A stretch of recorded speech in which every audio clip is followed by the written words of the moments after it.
Okay, so 5, 4, 3, 2, 1.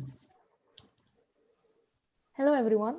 Welcome to this panel discussion on the topic of challenges and ways forward for Indian women in STEM, following the virtual screening of the documentary Picture a Scientist. I am Kunjal Parnami, a third-year BSMS student from IISER Pune, and I will be the moderator for this discussion.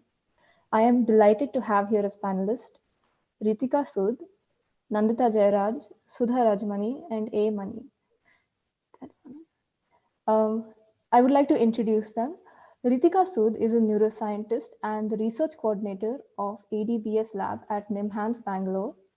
Her research interests include using stem cell models to understand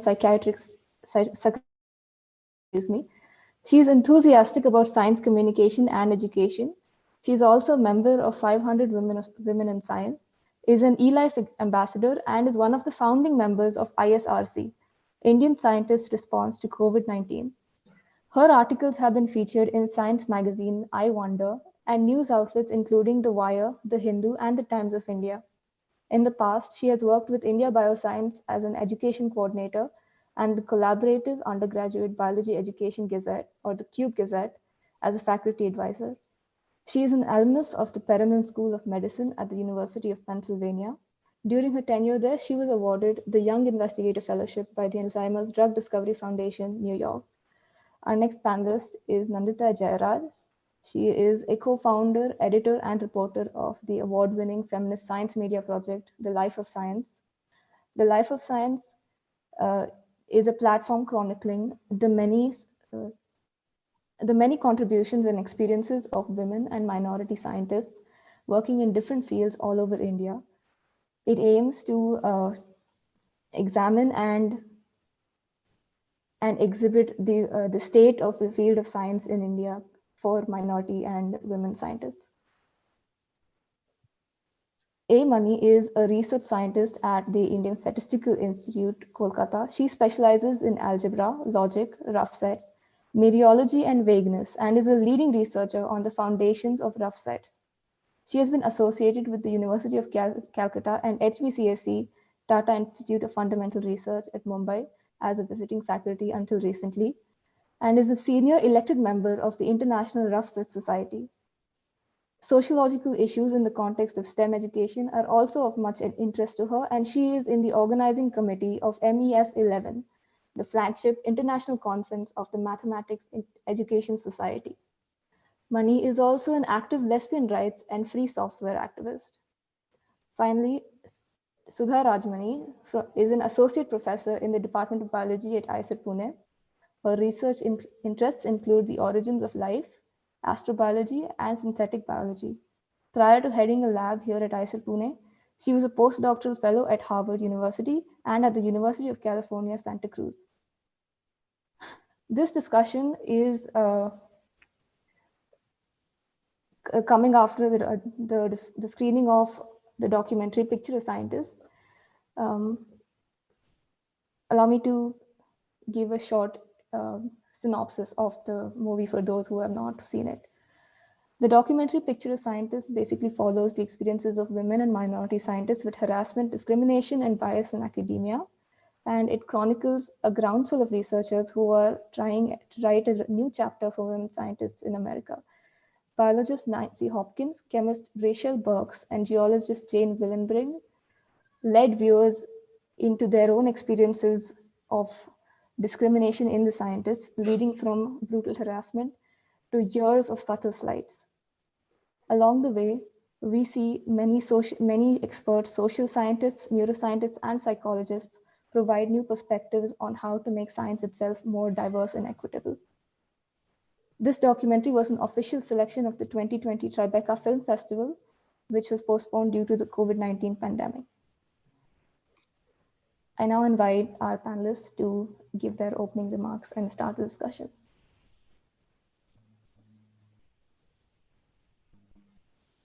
I'll start. Hi, everyone. On behalf of the Bangalore chapter of 500 Women Scientists, I am very glad that all of you could join us. I want to start by particular Thank you to IISER Pune and the Kaleidoscope for making the screening and this panel discussion possible. The Bangalore chapter, presently it is a very small group right now, but I do hope that a lot from among you will join us. To start with, I want to just mention a few takeaways from the movie Picture of a Scientist that stood out to me. One among them were, comments made at your appearance and not being heard at meetings, just million small ways of that the message is given, you don't belong here. The movie gives the analogy of an iceberg where 10% is the visible part. So the only visible part of discrimination against women is the things along the line of sexual discrimination or sexual harassment, but then the million small ways that go unnoticed, unchallenged, or sometimes you even wonder, is that wrong of me to get offended by that? But there is all these different ways that suck up your time, your energy. One of the 3 scientists that are featured in this movie, Rachel Burks, she talks about so much time that goes into drafting an email to let someone know that they crossed the line. And should you have to, and there are times where you're like, should I bother with it? Will I make it worse? And it's all this time and energy that you could be spending into science that makes things so much harder. So here I want to mention something. So there is people who start out with an overt mindset of women don't belong in the workplace, in science, in academics. But then there is the other side of it that is not discussed a lot when it comes to these issues. And the author Virginia Valiant talks about it in her book, An Inclusive Academy. And she says that ironically, one of the biggest obstacles to achieving diversity in academia is good intentions. People think that because they intend to be fair, they will be fair. The problem is, though, when you reassure yourself that you're not prejudiced, you're more than likely to make biased decisions. So in this context, the movie also talks about the implicit association test that judges or gives a window into how each of us are biased. And it's not that this is a question of bias or not, it's where are we biased? And the only way to make a dent into this pervasive system is to be aware of where we're biased. So I want to just close by reading a few lines from a poem called, it's a poem by Robin LeBlanc, and it's called What He Told Me When I Complained About the Boys Club. Some of you may have heard this. I just want to read a few lines to you. There is no boys club. Pay no attention to the men who are in charge. They're not bound by gender. They care about who's most qualified, not about men and women. See, that's how we know there is no boys club, because the men in charge are the most qualified. It goes on to say, it's just such a shame the women can't get off the gender thing. Like, duh, there's obviously no discrimination for one thing. And for another, there's the issue of fit. Like, we want to include all qualified people, but they have to be the right ones for the job. Obviously, there's a lot more to these jobs than just paper qualifications. There's fit too. And it's just that, the ability to deal with people. Some of these women are so angry that they can't deal with people. They can't be a neutral presence, which is like obviously why they weren't chosen. If they could just shake it off and get back to work, there wouldn't be a problem. There is no boys club. We don't even notice them. And it's that last line, we don't even notice it. That's just the biggest argument that you hear most of the times. What problem? You don't notice a problem. And to everyone who thinks or has said out loud, there is no problem because I haven't noticed it, I would say, congratulations. That's your privilege talking. You have the privilege to not notice a problem. You have the privilege to not look at it, not worry about it, because your face is not rubbed in it. If not constantly, then consistently. Problem is there. Let's start noticing it. Let's start noticing by taking the implicit association test. I'll close with that. Thank you. Thank you. Just to intersect something I forgot to mention, to the audience, if you have any questions, if you want to share any experiences, please do type it in the chat box, and we will take it up at the end for a discussion. Thank you.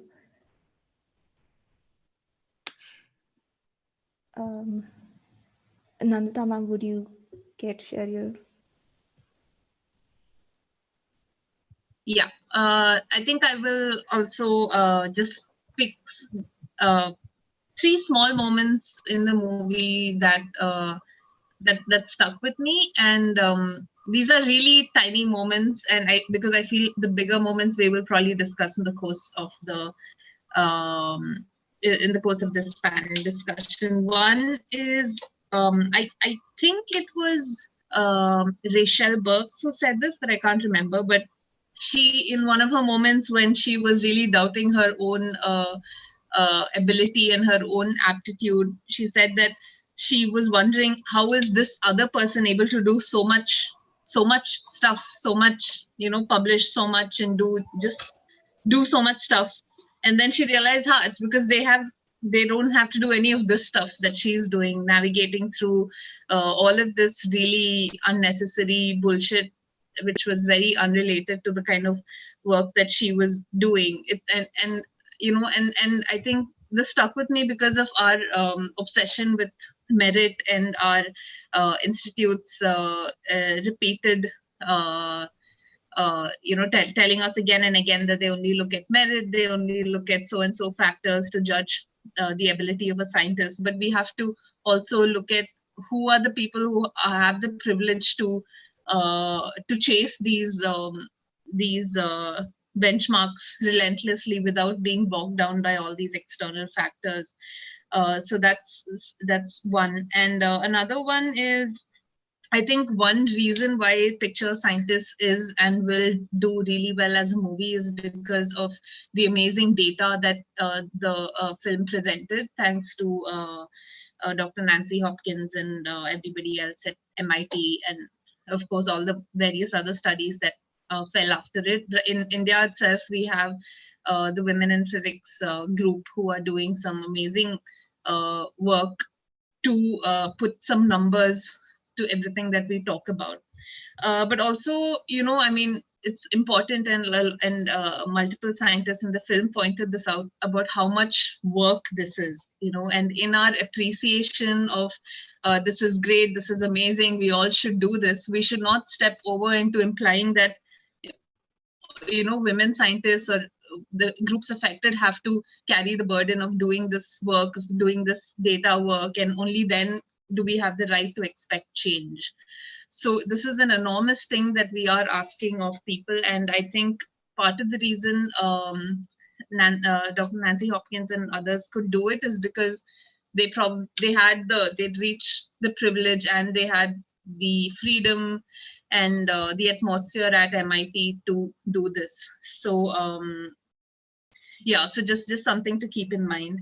And another small thing I thought was quite interesting was when Nancy Hopkins said that when she finally wanted to talk with this to another senior woman scientist who was Mary Lou Pardue, she said she didn't know how to bring it up. She felt really humiliated to talk gender with her. And again, that also, that's something that a lot of us can really relate to. If we've reached a place in our profession where we are taken seriously and we have, people we respect because of the work they do, and they respect us because of work we do. It's a bit of a test, even as a science journalist who writes about gender. I do feel a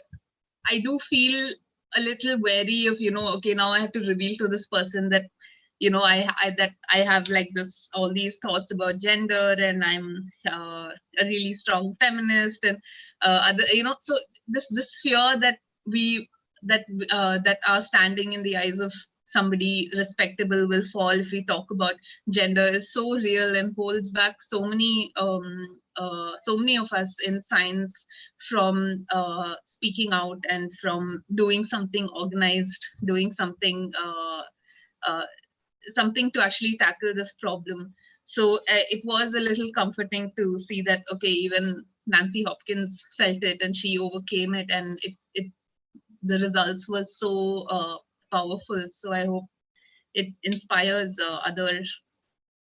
many of us to follow in their footsteps. That's it for now from me.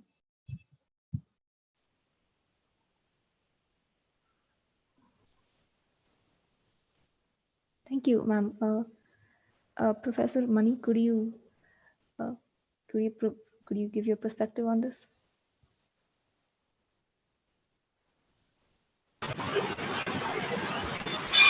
I think I should speak now, right? Yeah, thank you. I can show it clearly. Anyway, my point is that when I am trying to look at the movie related to the situation of the US, especially related to the way science has progressed in that country. And till the 70s, almost nobody, almost all of the women had plenty of connections like they had powerful male relatives or somebody like that in the academia. And this was the nature, this was the way science had progressed there. And all. Your audio is really bad. I'm having trouble hearing you. Okay, I'll try to adjust it 1 second. There's a lot of static in the background. Oh, there's a lot of static. There's a lot of static in the background. Is there a window open? Is it okay now? Is it okay now? Yes. Okay. I'll continue. And yeah, and before the 1970s, almost all women of science in academia from the US relied on connections with powerful male relatives for advancing their career. And only later did the situation improve a bit, at least. And relative to that, of course, and most of the problems that are mentioned in the movie are quite well known in the literature, and they've been discussed a lot too. And relative to that, the situation in India is, of course, far worse and different, of course. Here we have caste also coming in, and classes, of course, involved. The movie was mainly about people in elite institutions rather than in ordinary US institutions, and that should be noted. And of course, in other kinds of institutions, they have to face more of the boys' club, and that's a big problem there. And the other thing is, yeah, about as far as complex problems like these are concerned, we need to look for granular solutions to things like this. And because a number of factors are responsible for the situation. And but the ways in which they get realized at ground level is only partially understood. And the movie does give some indications, but I didn't find anything too new. It was more of an awareness kind of movie, rather than it was not really going into some of the problems in a deep way. And yeah, those are some of the points that I noted. And yeah, I have a number of suggestions for how to proceed towards improving the situation. One thing is we need positive discrimination, and some things like reservation and such are obviously essential. And it may be noted that education research is a very young field, and in that a number of do's and don'ts that relate to addressing specific problems are known. But for example, some solutions for problems like math anxiety have been developed, but and it is due to systemic conditioning and discrimination. that can, of course, potentially affect progress in any field, and that should be noted, because even social scientists are affected by math anxiety. And of course, syllabus and curriculum formulation at all levels require diversity considerations and critical thinking as an essential integral part. And also people in research also, and research and associated environment, even they require remedial training and diversity, inclusion, and critical thinking. And this is not happening even in India. We do have courses for graduate students, but they don't go into all this, and that contributes to the problem, in my view. And those things were not spoken about in the movie, and I found it a bit odd. But of course, they did highlight the essential problems that women face. So, anyway, the movie was nice. That's it. Thanks. Yeah, thanks. Next speaker. Sudha, you're muted. I keep thinking I won't make this mistake, but of course it happens. Thank you all for having me as part of this panel, particularly the students of Kaleidoscope Club. And it was an, despite being a woman and despite being a woman in academia, some of the things that I saw in the movie were quite revealing to me. One of the most important things that I did not seriously kind of account for when I think about the different problems that women face in academia is the kinds of problems, the special kinds of problems that people who go out to the field face. I'm a bench lab person. I'm an experimentalist I'm a biochemist by training, and I'm an experimentalist. So field research is something which is super new to me. It was alien to me for most of my life. We just went out for one big trip in 2016, and that is when I sort of got a feeling of what it is to be a scientist out in the field. But I went out with a whole bunch of fantastic people. Of course, there were a few mansplainers in the group, and I'm guessing all of you know what the term mansplaining is, where basically the man thinks that he knows better and he tries to explain everything and tries to water it down just in case you don't understand it, right? So there were a bunch of mansplainers, but never did I experience anything remotely like what Jane Willenbrink in the movie experienced. I was blown by the kind of names her PhD supervisor called her. I didn't think this was, I mean, I've heard about it and I've kind of read about it in certain instances, and I didn't know about this one particular case. I was just not aware of it, but I was just blown by the kind of names that were flung at this person. And what shocked me even more was the fact that the people who were with them during this Antarctic expedition actually either looked the other way or probably just gave a sheepish grin and probably egged the person on. I don't know what the brother did, didn't get into details of that, but surely Adam, who was one of the other graduate students on the trip, went on later to feel terribly guilty for not having spoken up right then and there and making sure that he didn't support this kind of treatment of Jane by her boss. And to imagine that this person is currently a dean or head of the department in a very prominent university, and to think that there is a whole bunch of other people that are writing letters that are in support of this person's character and stuff, it just kind of was mind-blowing to me that this can happen to women, to field scientists, right? Women, particularly women out in the field and minorities out in the field. But again, the silver lining was the fact that she summed up courage, and eventually after 17 years did go ahead and file the Section 9 complaint against the person. So one of the things that struck me was, as women in academia, I think the onus is upon us to make sure that we have systems in place in the various institutes in the country where we make it easy for a person to come forward and put forth their complaint a couple of days from when an incident happened, or a couple of weeks or a few months. I know it is extremely complicated. I still know of a situation where a colleague of mine in in another department a couple of years ago told me, hey, Sudha, I can see that there is something happening to this female student in my group. She's in a relationship and I think it's very abusive. I can see that she's come with a black eye. What can I do about this?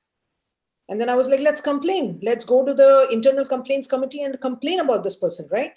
I mean, whoever you think the perpetrator is. But to my shock, I learned that unless and until there is a complaint explicitly from the victim, the committee can do nothing, can actually not really initiate any process. And that came as a big shocker to me. So one of the things I keep thinking about is maybe we need to, I do understand that there can be some extremely rare circumstances where people misuse a system that's in place. But the truth of the matter is that these mechanisms were put into place in the first place so that the already heavily victimized minorities have some recourse.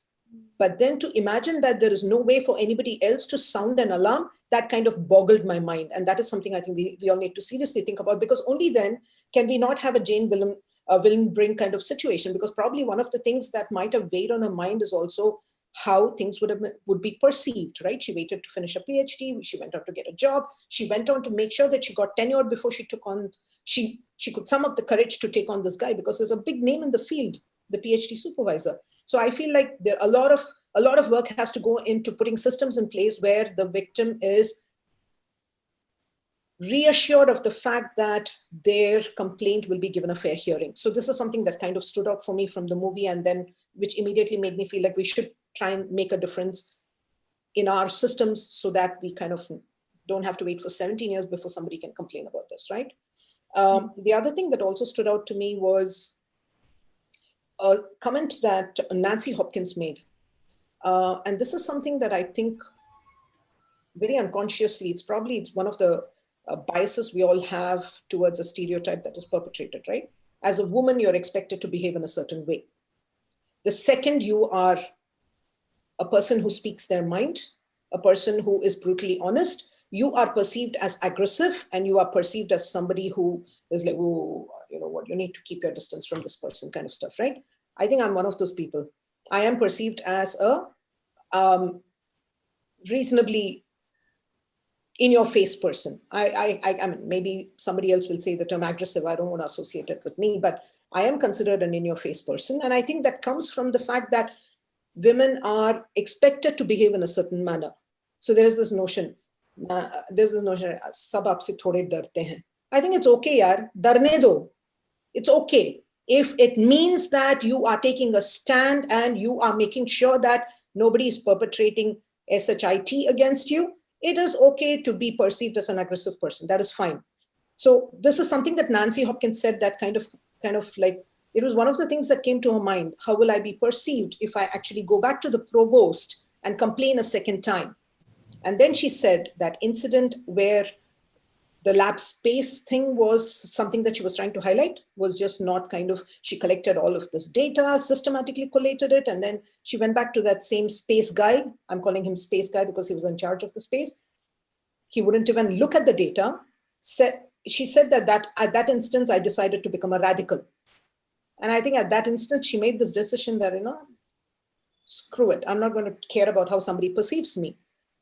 But again, personality-wise, she's a really soft person, unlike me, of course. But I think it is extremely important for us to shatter these kinds of stereotypes. That if you speak your mind, if you're a person who's brutally honest, immediately the term aggressive woman is associated with you. And I think we all need to proactively make sure that this is not something that gets perpetrated all the time. And one last thing that kind of also I want to leave is a bunch of points that I came across in this really nice article. It's just come out very recently in September 2020 in PNAS. It's an opinion piece. It's an opinion piece on use science to stop sexual harassment in higher education. Yeah, September 15, 2020. I think they make a few points, and I think I want to just read this out verbatim. Academia should lead and inspire change in other organizations. Instead, we have the highest rate of sexual harassment after the military. This is data from the US, but it's still very shocking to me. I didn't know it was the highest rate of sexual harassment after the military, right? Several problems stand in the way of effective institutional response to sexual harassment. One, over-sexualization of the problem. Two, reliance on fast fixes that fail to grapple with long histories of exclusion in the academia, and overemphasis of formal legal compliance.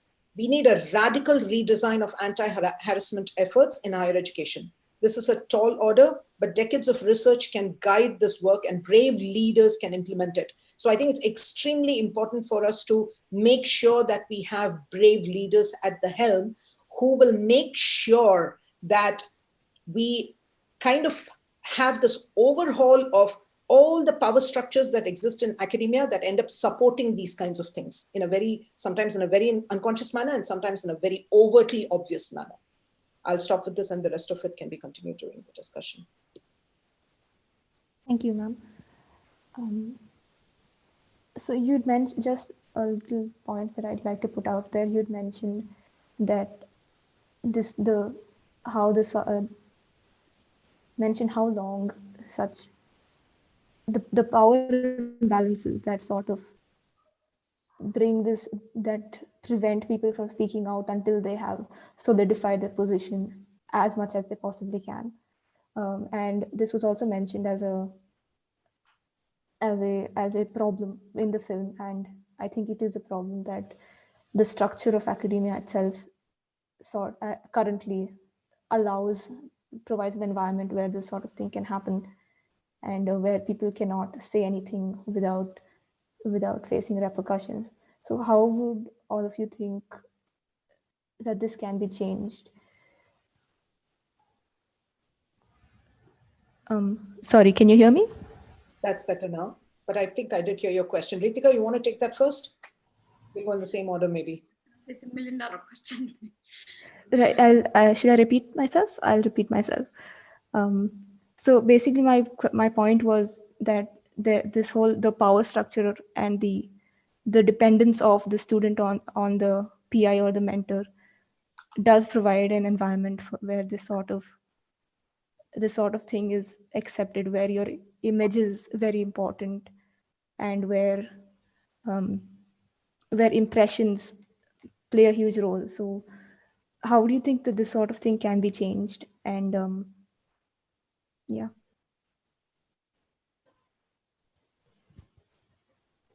Or like, what are your thoughts on this in the Indian context? Reeteka, you go, I go? You go ahead. I'll start, okay. So I think one of the, there are multiple things we can do, right? There's no one quick fix solution to this at all. There are multiple things that need to be put in place.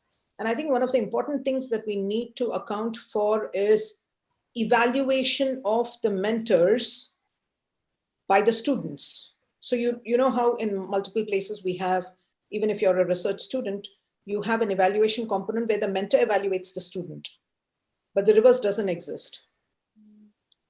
So there should also be a student evaluation of the mentor, which then gets accounted for in different decision-making processes, whether it be about providing certain kinds of perks or whether it be promotional policies, so on and so forth. One of the places where it can naturally sort of be taken care of is by making sure that the research advisory committee, it is called multiple things in multiple places, but it's essentially a committee of experts who are put in place to make sure that they track the progress of a student, of a trainee of any sort. It could, typically, I'm talking about this in the context of a PhD student. Unfortunately, the project trainees and all do not have a research advisory committee in place. But let's take the example in the form of a graduate student here. And the research advisory committees, some kind of thought should go into this. Other than the fact that these people that are on the committee are experts in your field, there needs to also be a reasonable representation of various genders on the committee. It really helps with mitigating some of these issues that come up, particularly when, because one other thing that I kind of want to put out there before I go on about this is the Iceberg thing, which Reeteka alluded to, which was used as part of a National Academy of Sciences report that was put out in 2018, talks about how the tip of the iceberg predominantly is all about the problems where there is overt sexual coercion involved. But below, where you cannot see anything, 90% of the problem deals with all of those other gendered harassment that happens, which is many a times very subtle, many a times in your face, but doesn't involve any romantic notion, or it is not driven by desire. It is driven by an intent to humiliate. It is driven by an intent to put someone down. So these put downs that happen on a very regular basis constitute the 90%. And this is something that is very prominent in a relationship where the power hierarchy is very different, right? There's a lot of put downs that happens often, and the research advisory committee systematically should make sure that every time the student is evaluated, and in many institutes, I do not know about every other place, but at least in IISER and many other institutes that I am aware of, have annual evaluations in place. And during these annual evaluations, one should make it mandatory that mentor is asked to step out, and the committee talks to the student to make sure the student can be a person of any gender, or gender fluid, it's their choice. But the committee makes sure that this person is asked about the various circumstances that they might have thought could have been handled differently by the supervisor. And when they start discussing about these things, some of the other problems can come to the fore, and the committee can be a very important checkpoint, so to speak, to handle some of these problems.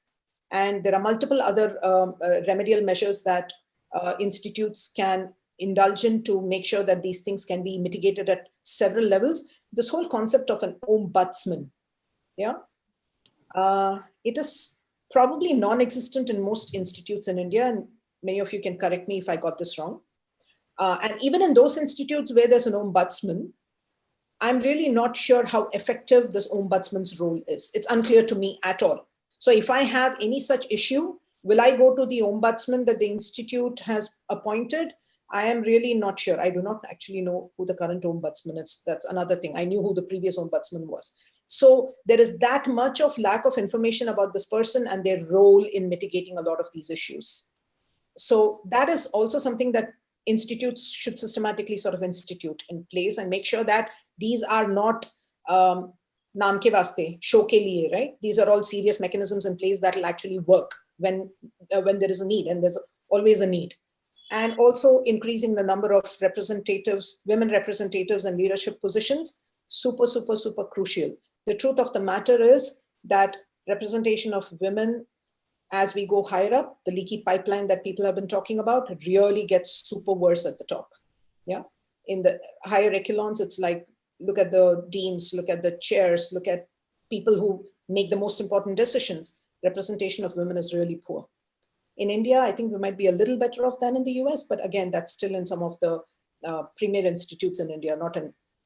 It's not at all. Even there, it's a minority, but it's not the norm. It's an exception. So these are some of the ways that I can think of which immediately come to my mind, but I'm sure Mani, Reeteka. There is a comment, Sudha, which I think is an important one, is from Vishal in the chat, is how safe would a student feel to be honest about their mentor in case there is a problem? Because there is always the thing of this will get back to the mentor and there'll be repercussions before there's any action. You know, it's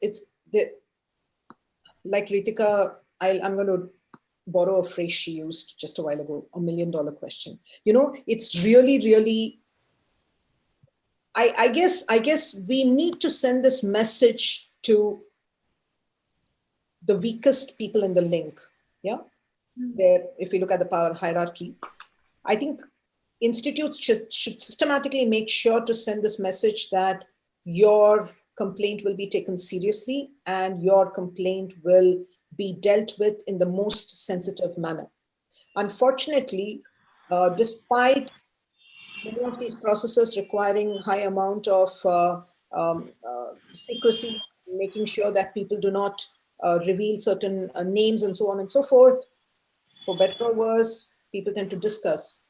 I'm one of the few people to whom information trickles down towards the end in the institute, but there are many others who are completely plugged into everything and have information about a lot of these things. Students will need to be taught about all this. Absolutely. Yeah. Absolutely. So yeah, that is it done at your institute? So we have, at least at the level of both, okay, there are orientation sessions that are done for students when they come, both for the BSMS students and for the graduate students, the PhD and the PhD students. We do have people from the Internal Complaints Committee talking to them about the various mechanisms that are in place that they can, that they need to be aware of and that they can choose to use if need be. And we also have the people from ethical committee. Yeah, there are people who, there is an institutional ethical committee, and people from representatives from that committee come and talk about what kind of actions are ethical, what are not, both in the scientific context and in the non-scientific context, so on and so forth. Are these done ultra effectively? You know, there's always scope for improvement. One of the things that I don't think many of the institutes in India do is to have orientation sessions for everybody in the institute. More recently, in the last couple of years, in the last 3 years, we had one where faculty were mandated to sit with a psychologist to talk about, to kind of learn about what it is that you have to do to make sure that your work environment is a healthy environment, and what are the kind of signs do you look for in students, which kind of should immediately alert you to the fact that they might be going through issues, so on and so forth. So many of these kinds of counseling sessions or orientation sessions are completely lacking. And it has to be done across the spectrum, right from the housekeeping staff to everybody that works in the institute need to be put through these orientation sessions to discuss and give them a sense of what is okay, what is not okay. And I think till we do that on a very regular basis, it should happen biannually at the very least, if you ask me, or at least once in a year. Unless and until we have these mechanisms in place, these kinds of things don't get discussed very often. It doesn't happen. In the chat, Kabiran asks, are there any similar studies to the ones that have been done, I think, in America? Are there any similar studies done in our own institutes on harassment and sex and gender discrimination? Nandita alluded to one, or a study that's ongoing, maybe. Yeah, I mean, we never intended for it to be a study because we're not sociologists, but it is sort of a qualitative, ongoing interview-based investigations that we've been doing for the past 4 years. But we have not really put, you know, it's not, we haven't really done an analysis and you know, really looked at the inferences. But I think the closest we've done is probably, I don't know if Prajwal can come into this, but the women in physics group have done a lot more number-based studies, not similar, not exactly, I don't know if they've done anything like the John and Jennifer and the, you know, like the size of the lab, those kind of specifics. But in terms of number of women, I know they have. And there's also the I forget what they're called, Bias Watch India is also doing this ongoing, looking at panels and representation. So yeah, if anyone knows of other ones.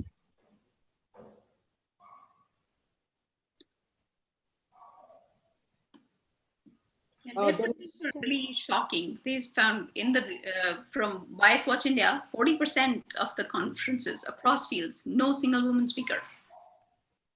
So when they report, they say women base rate of women employment in the field X%, and then women at that conference will be generally low as a matter of principles, and that's just excuses there aren't there, but then that's just a convenient excuse as opposed to just the base reality, which is what applies to across the board of saying women, why don't you see women? Because they're not qualified, they're not fit. But yeah, that's, and so there was another question I wanted to mention here, the why there is, this is from Akash Datta, who's saying there is still discourse based on anecdotes and people refuse to look at data. And yeah, that's an excellent point. That's what was mentioned in the movie as well, is that, you know, when you use data to do your science, why not, if you have this question, if you're wondering what bias people are talking about, I don't see it. There's data for that as well. And it's just this refusal to look at that data, to gauge that problem on the basis of data. That's one of the reasons that it persists. Can I just acknowledge one of the comments that Prajwal made? So Prajwal talked about concept of ombudsman person is super important, and I couldn't agree more. But she also says that research advisory committee members may not inspire trust in the student. They will be from the same cohort as the mentor. I don't disagree with you at all, but I think this is where the mentor needs to put in the extra effort to make sure that the research advisory committee is not just a bunch of friends and friends who will just kind of pat your back and say, "Are yaar, chalega, your student is." Not basically. I think it's extremely crucial for the mentor to be very systematic about the decision that they make in this regard. And I do agree, having a woman doesn't guarantee the absence of gender-based put-downs, but not having a woman at all doesn't help at all. And many of the research advisory committees end up particularly in certain departments, you will end up seeing that despite there being an expert of a certain gender being present, they would still end up having mostly their that old boys club that we were talking about, right? It ends up becoming that again. So I think it still is a very important, at least in biology, I see that it works. So I can speak for that. If not, and maybe this is where the leadership of the department can play a more significant role in saying, this is not cool. You need to make sure that you have a reasonable representation. And we also have external members. So one can kind of also make sure that the external member also ends up being sometimes a friend. And in my case, many of the external members were people that I didn't know ever before they came onto the committee. So I think there are possibilities to make the RAC committee a good first stop to catch some of these initial problems. But yes, ombudsman and other kinds of mechanisms need to be in place. You want to put in a plug for the forum that Life of Science had, and where people can anonymously report. I think it's still going on, Nandita? Yeah, it's still going on, but again, it's basically a form just that can give us a sense of how, wide the problem is and what kind of harassment is happening. So the form is online. If you go to the lifeofscience.com, and if you know networks you can circulate it with, we dub it the Me Too form, but it's not, we don't have any intent to release the data. So we have assured everybody who fills it in that we won't be reporting on it without their permission. But yeah, if you look at the results of the form, it's pretty clear. We didn't really expect such a big response, but we have at least 50 very detailed instances, including a few, at least one or two names which have come multiple times, people who are currently occupying high positions in science. But also very telling is that most of the people filling in the forms, almost all of them, very few of them have revealed their name or even want to be contacted. So for most of them, it's just sort of this cathartic experience, and many of them have gone via the the due diligence route of reporting to the ICC or to a senior member, and they've been advised to not take it forward, because I think this comes up in the documentary also, where somebody is asked, somebody is told that you can take this forth, but wouldn't it be easier for you to just finish your MSc and leave? And I think this was David Marchand's first PhD student who wanted to become an astronaut and eventually left science. So so those kind of experiences were very common in what we saw in our form. Rajwal has a follow-up question of, is there a way to make the contributors of the Me Too more accountable? I don't know. I'm not even, I haven't even decided, I don't know, in my mind, whether does this show that they're not accountable. We haven't because we really are, we don't want to take on anything that we are not, we don't want to take on anything that we are not sure that we can take it to the end. So it's really there's no sense in, I mean, I feel uncomfortable with the fact that with the notion of just collecting data and not doing anything to help these people. So what we can do as journalists is follow up back with the people, at least those who have provided some sort of contact details, and ask them if they would, if they want to take this forward, if they want to talk about it more. And we've done this a few times, and many of them are in, have a lot of things going on. And one person said she's getting married in 2 months, and every time she thinks about it, she gets super depressed, and it's not something she wants to do right now. So I don't know. I mean, there might be a way. I don't know. I don't know if it's a matter of making them more accountable, but I think I understand what Prajwal is asking. Is there a way to make them make it more useful, this data? Yeah, I'm open to ideas. Maybe I will go back to Prajwal when we resume work on this. There's something that Gautam asks. Can I highlight it? Go ahead. What about students who are introverted? They don't want to share anything, such as sexual abuse, harassment that happened to them, which they don't prefer to share. How can we deal with such? Yeah. So, Gautam,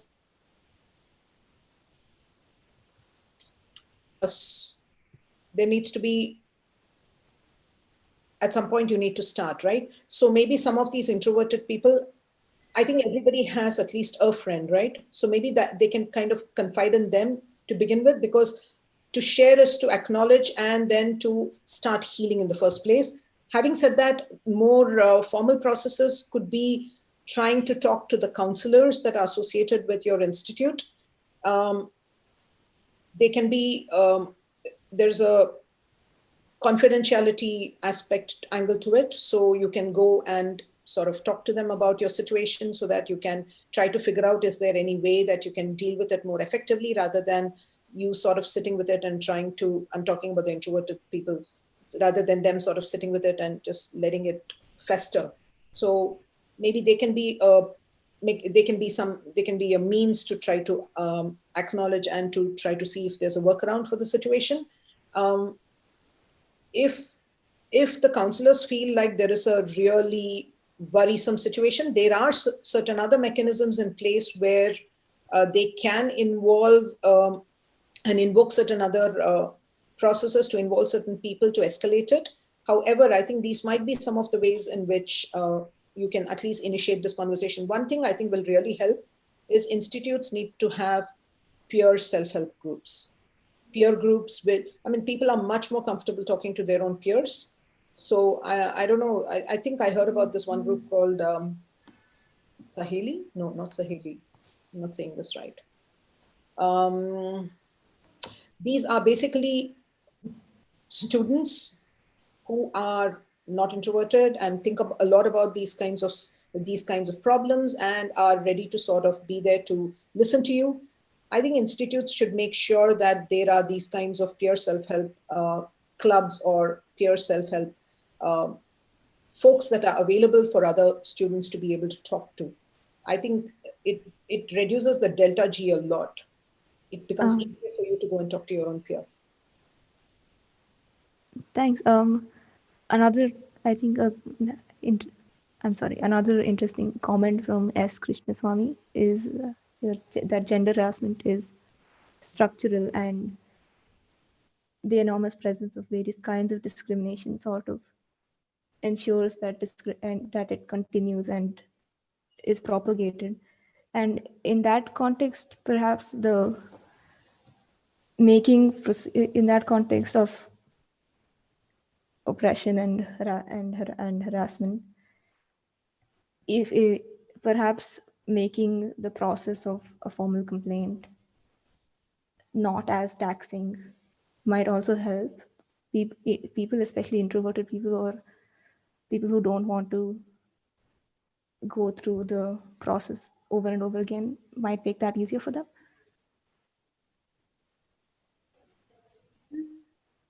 because in many institutes, just having to explain things to a possibly hostile group of people is a big deterrent. Yeah, I agree. This goes back to what Sudha said earlier about that, when to have to explain to somebody. So this is the thing that because we're not trained into how should you ask. Okay, so to your brain, explaining a traumatic event and going through a traumatic event are not very different. So if you're just asked to describe in order, in that what happened and then what happened, then what happened, it's almost like going through that all over again. So when, for example, counselors they're trained to talk to victims in piecemeal. So to take everything out of order. So you talk about one piece as opposed to the whole incident. So as Sudha also mentioned earlier, that faculty and people who would be on these committees and faculty in general should be sensitized to this event of how should you talk to somebody, so that even in situations where people mean well, you don't make it worse by just repeatedly asking someone to relive the same traumatic event. Yeah. There was a question by Deepa Padmanabhan, if I'm not wrong, about whether, sorry, I'm trying to find it, whether the Vishakha guidelines apply to academia too. I think so, yes. I'm almost 90% confident it does. It's just that since I am not on ICC and I don't kind of read those things in a much more systematic manner, I have this little doubt, but I think the answer is yes. Vishakha guidelines. It's usually adjusted. Sorry? Vishakha guidelines is modified usually in different institutes. For academia, Like I see. Okay. JNU did that before, and I think that thing got suppressed later on due to politics. And yeah, that's how it is. So you're saying All of that it happens. institutions can interpret the guidelines the way they deem to? I see. Interpret the guidelines and the system. I see. I didn't know What that. is to be done. Otherwise, it applies all of it. Exactly.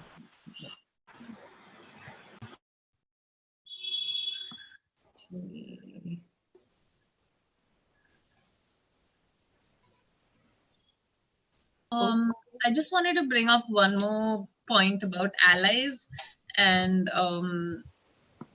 how, I mean, for example, when I think Kunjal asked the question about what can we do about, this sort of hierarchical system, and Sudha, just off the top of her mind, came up with so many possible solutions, none of which nobody is really doing so well right now. So this really points to this lack of I think willful leadership, and also we talk about allies and how we need allies, but I mean, if you just go by this movie, you see that the kind of allies that these women got in Bob Brown and in the MIT president West, I forget his full name.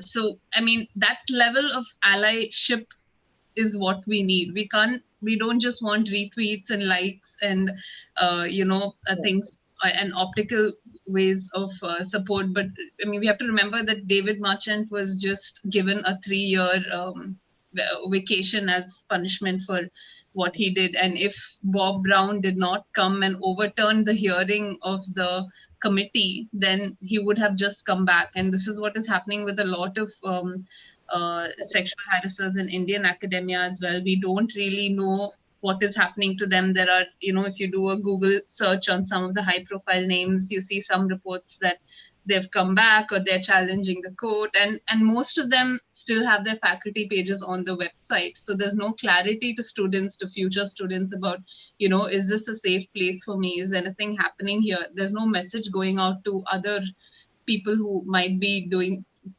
perpetrating the same kinds of violence about, that I mean, the feeling is still that we can probably get away with it. So we need more, we need stronger influential allies. Sadly, we needed these big names in these big universities in the US to make us, feel so strongly about this. Something that you touched upon in your narrative right now, Nandini, if I can just add to that, Kunjal. Go ahead. So she talked about you talked about the 3-year holiday thing, right? Or vacation or whatever.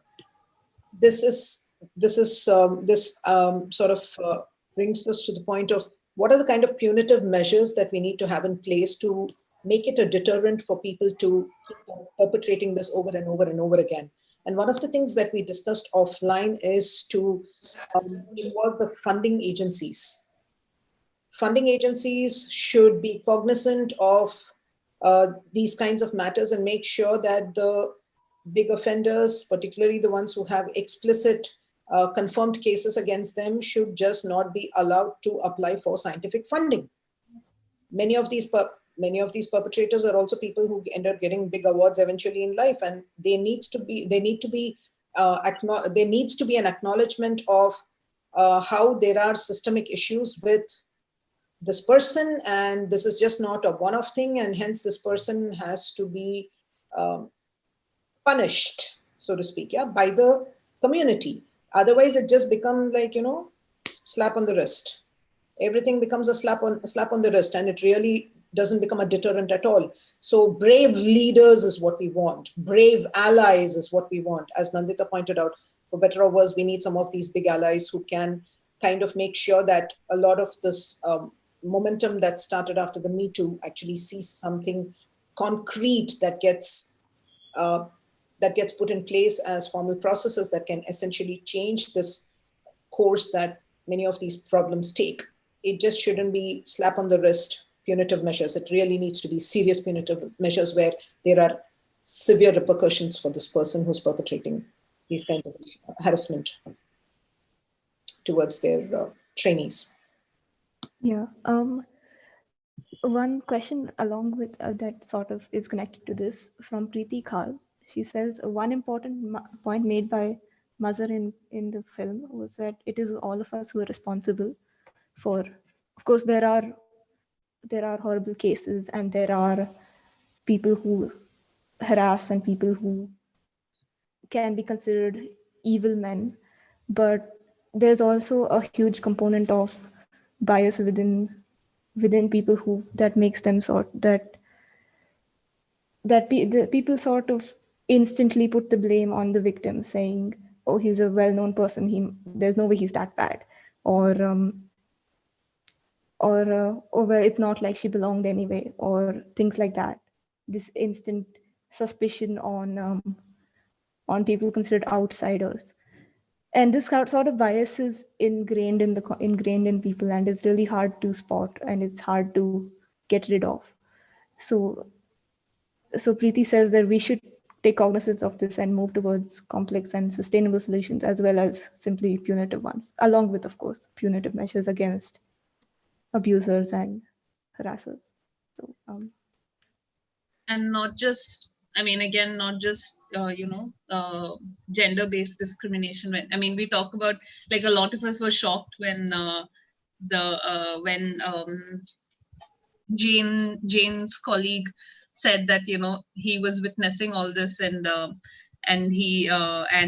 but he just thought nothing was wrong, and we felt shocked. I'm sure some of us at least judged him, and rightly so, but also it's necessary to introspect and think about how the number of times that we have seen people being mistreated, and it may not be in academia, it may be in our own homes, it may be the domestic help, or even in labs, it may be technicians, people who we don't consider as people worthy of respect, or they're not even in our minds. So when we do this on a daily basis, why are we shocked that that these kinds of acts go? People make excuses for it. We all want to believe whatever makes our life easier. So we need to do this. And also just quickly to point out that this movie also brings in the intersection of gender with race. And again, just like we all were very vocal about Black Lives Matter and everything, it was easy for us to consume. But if the same movie was made in India with caste as a factor. I don't know. I feel that maybe this wouldn't even be such a popular movie. It would not be accepted so easily. So why is this? Why do we exhibit this duplicitousness? Mani ma'am, could you give your opinion on this? If you like, of course.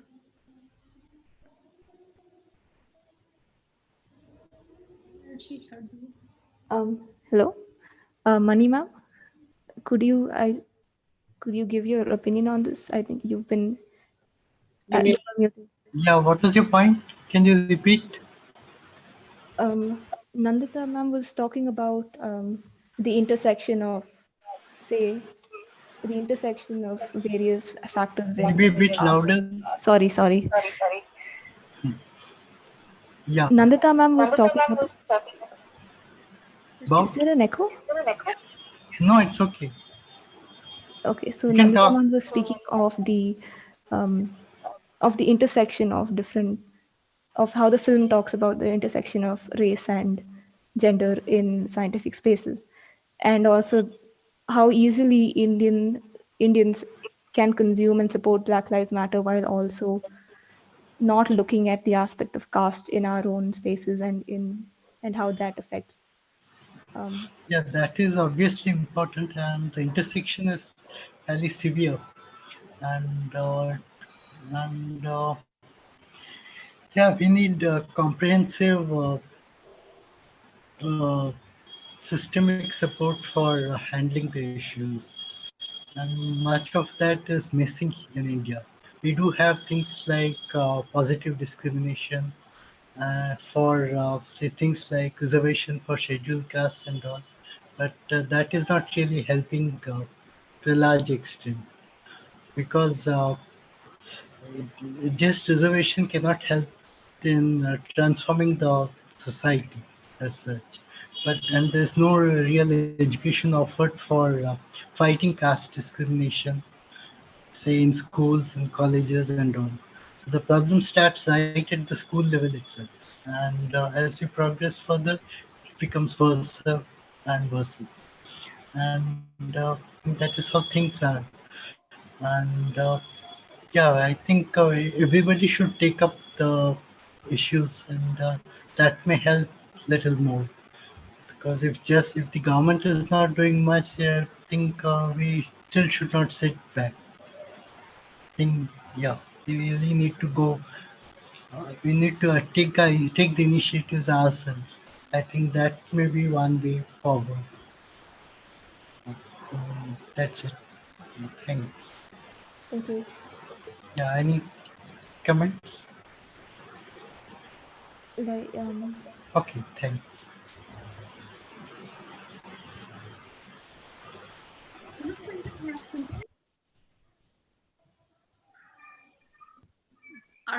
Do we have time or are we just about out? yeah, I think we're close to the end. I'll just go through if there are any final points in the comments.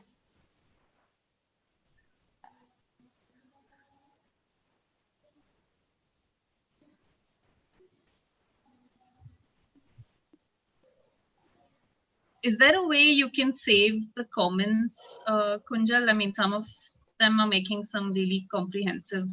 Maybe you can publish some of it somewhere, and we can go back to it later or answer questions. Ma'am, I can just copy down everything in a document and share it with the panel. Sure. That would be great, thanks.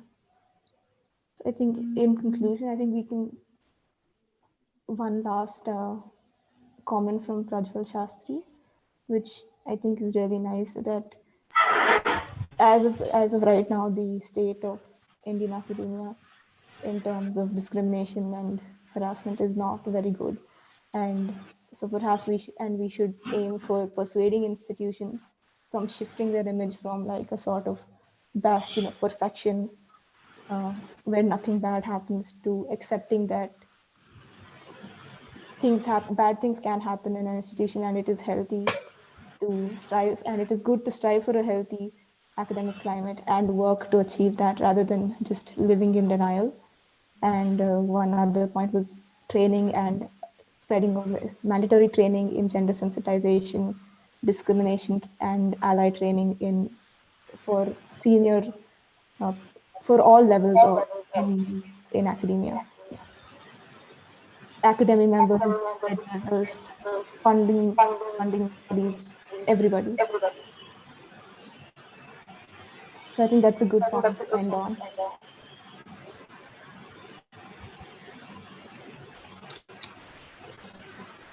Thanks, Kunjal. All of you.